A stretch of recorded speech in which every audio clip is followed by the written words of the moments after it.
সন্ধ্যাবেলায় হালকা খিদে লাগলে আলুর এই পুড়ে ঠাসা টিফিনটি রেডি করে নিতে পারেন। যেমনই টেস্টি হয়, খেতে ভীষণ দারুণ লাগে। নমস্কার বন্ধুরা, কাজল ভিলেজ কিচেনে সকলকে স্বাগত জানাই। রোজকার মতো আজও রান্নাঘরে চলে এলাম। আজকের রেসিপি প্রথম থেকে লাস্ট পর্যন্ত দেখতে থাকুন, আশা করছি ভীষণ ভালো লাগবে। তো চলুন তাহলে শুরু করা যাক।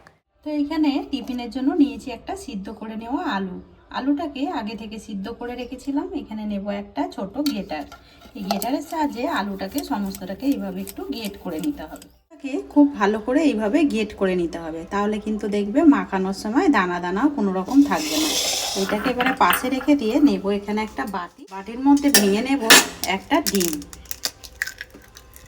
দিয়ে দেবো এর মধ্যে স্বাদ মতো লবণ বা মাপ মতো লবণ, আর দেবো একটু গোলমরিচ গুঁড়ো।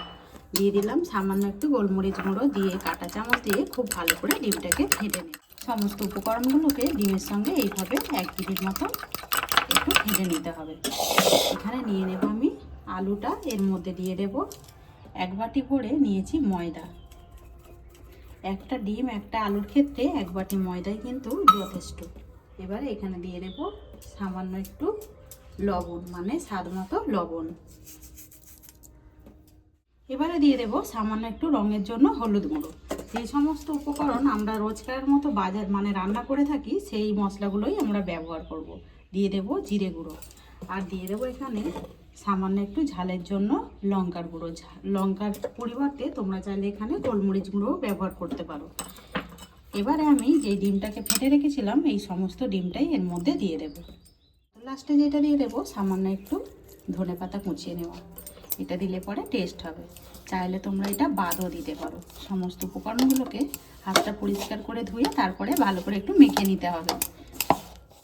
সমস্ত উপকরণগুলোকে খুব ভালো করে একটু মাখিয়ে নিয়েছি।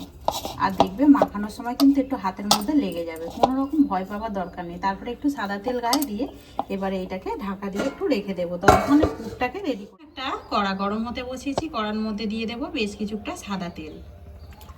দিয়ে দিলাম সাদা তেল। তেলটা যখনই গরম হবে তখন দিয়ে দেবো এরকম ছোট করে কেটে নেওয়া একটা পেঁয়াজ। পেঁয়াজটাকে দিয়ে হালকা একটু নাড়াচাড়া করে নেবে। পেঁয়াজটাকে হালকা একটু নাড়াচাড়া করে নিয়েছি, কাঁচা গন্ধটা চলে গেছে, কিন্তু দেখো রঙটা একদম চেঞ্জ হয়নি। এইভাবে কিন্তু পেঁয়াজটাকে একটু নাড়াচাড়া করে নিতে হবে।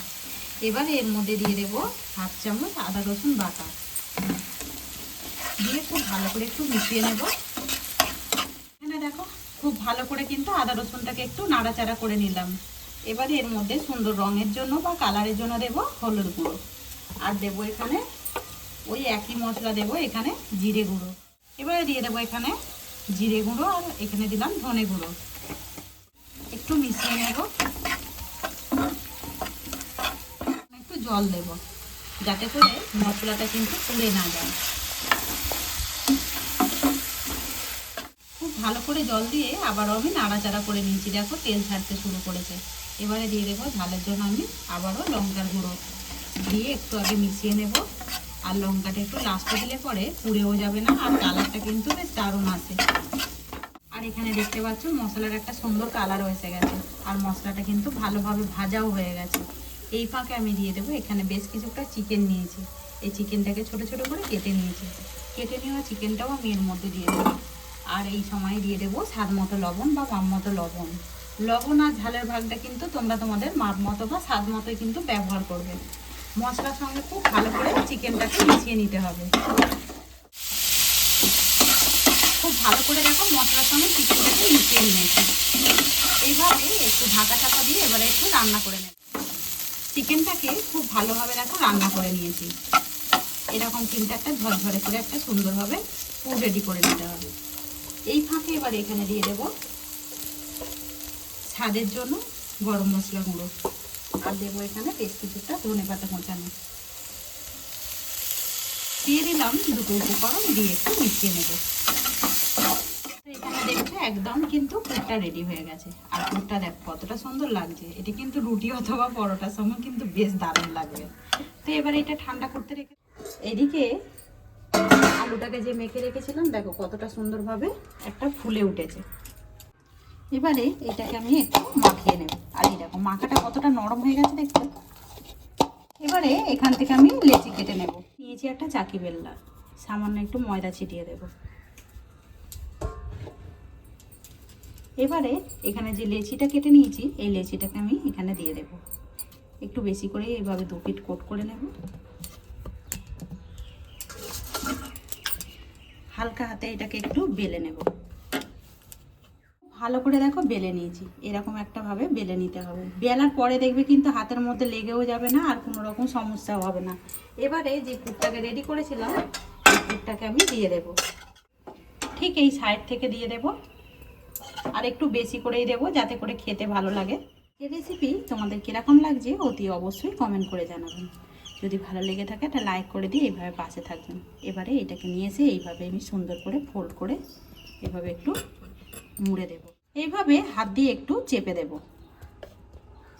তারপরে একটা কাঁটা চামচ নেব, সুন্দর করে একটা ডিজাইন রেডি করে নেব। এতে করে কি বলো তো, দেখতে ভালো লাগবে টিফিনগুলো।